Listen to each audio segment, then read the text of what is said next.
డల్లాస్లో ఇటు బీఆర్ఎస్ రజతోత్సవ కార్యక్రమం, అలాగే తెలంగాణ అవతరణ దినోత్సవం రెండు చేసిరు అక్కడ అదే వేదిక మీద. అది హ్యూజ్ సక్సెస్ అయింది.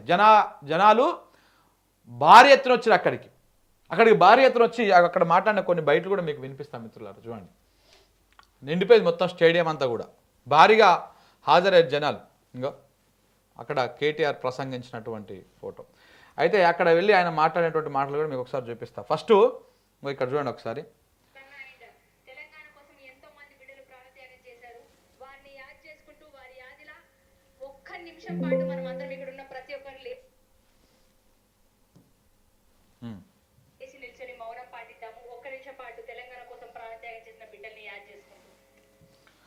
ఇట్లా ఏ సభనైనా ప్రారంభిస్తుంటే, ఏ కాంగ్రెస్ సభలోనైనా, ఏ బీజేపీ సభలోనైనా, లేకపోతే ఏ ఇతర పార్టీ సభలోనైనా తెలంగాణ అమరవీరులను యాద్ చేసుకుంటూ మౌనం పాటించడము, వాళ్ళకు నివాళులు అర్పించడము మనం చాలా రేర్గా చూస్తాం.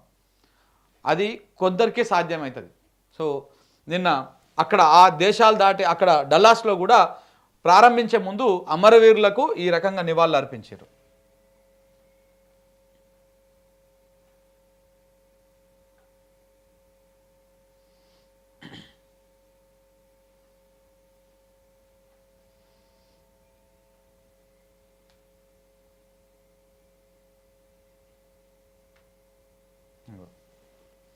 మొత్తం అందరు కింద ఉన్న వాళ్ళు, పైన ఉన్న వాళ్ళు అందరూ లేచి నిలబడి మౌనం పాటించి నివాళులు అర్పించారు.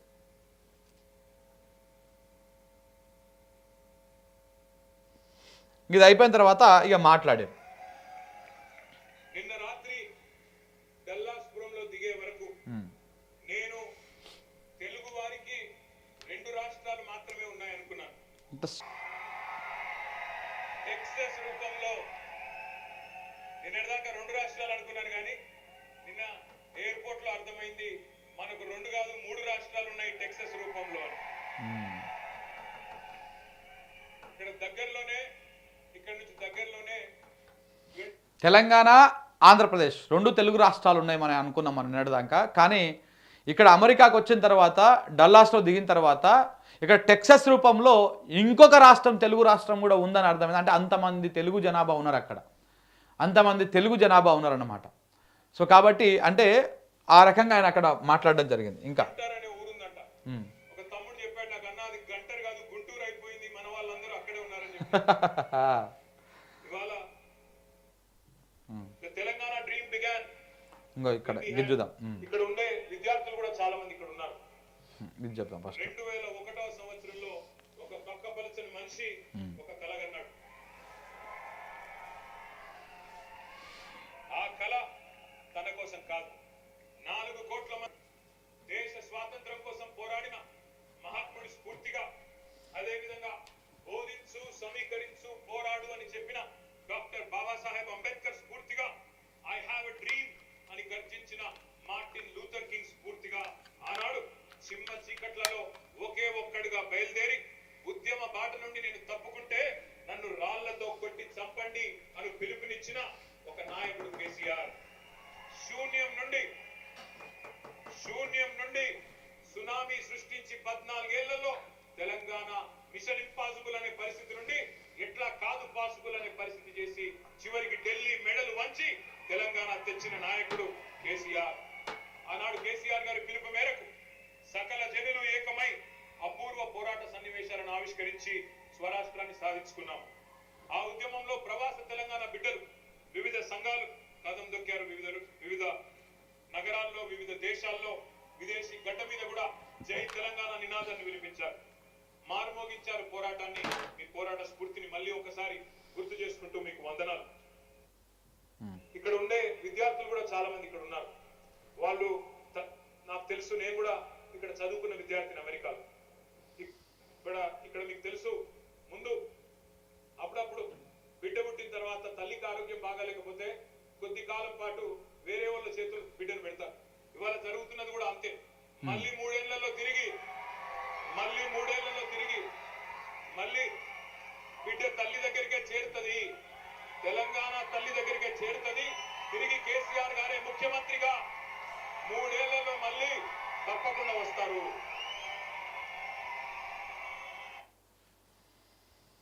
The Telangana dream began when we had no map, no voice, only passion for tomorrow and a purpose-driven vision.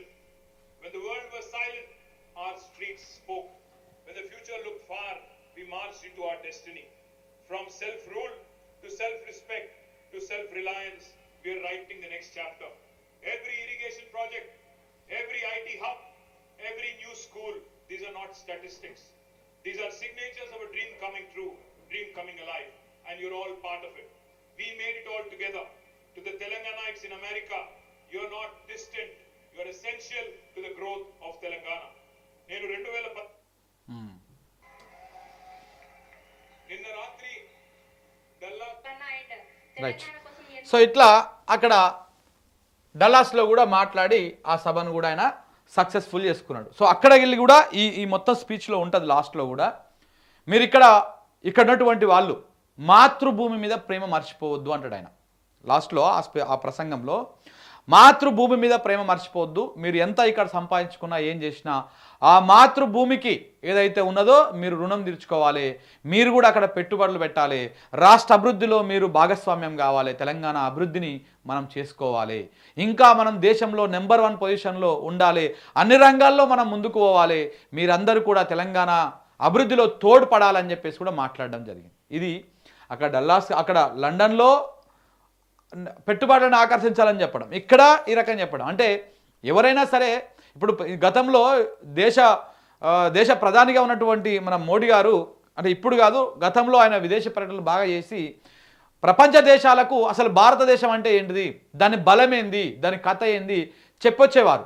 నెలలో ఒక టూరు, 2 నెలలకు ఒక టూర్ వేసేసి చెప్పొచ్చేవారు. ప్రపంచ దేశాలు మొత్తం తిరిగిండు ఆయన కూడా. సో అలాగనే అప్పుడు ఆయన ఒక ప్రధాని హోదాలో ఉండి తిరిగిండు. తర్వాత ఎవరైనా సరే రాష్ట్రాలకు వెళ్ళి పోయినప్పుడు రాష్ట్రానికి పెట్టుబడులు తేవడం కోసం, రాష్ట్రాన్ని కొంత బలంగా చూపించడం కోసం ప్రయత్నాలు చేస్తారు. కానీ ప్రతిపక్ష నాయకుడిగా ఉండి పోవడం మాత్రం ఇది ఒక బీఆర్ఎస్ కేటీఆర్కి మాత్రమే సాధ్యమైందని చెప్పేసి వాళ్ళ నాయకులు చెప్తా ఉన్నారు.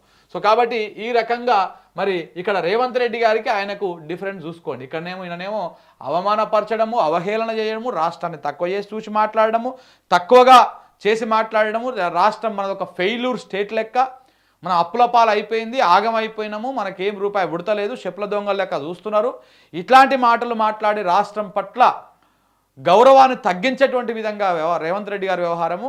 కనీసం జై తెలంగాణ అనకుండా, నార్మల్ సభలలో కాకపోయినా నిన్న అవతరణ దినోత్సవం కదా, ఆ సభలో కూడా జై తెలంగాణ అనకుండా రాష్ట్రాన్ని అగౌరవపరిచి, రాష్ట్రాన్ని దిగజార్చేటువంటి విధంగా, ఇక్కడ అవమానపరిచేటువంటి విధంగా రేవంత్ రెడ్డి గారి వ్యవహారం నిన్న ఇట్లా ఉంటే, అక్కడనేమో కేటీఆర్ గారిదేమో అట్లా ఉన్నది.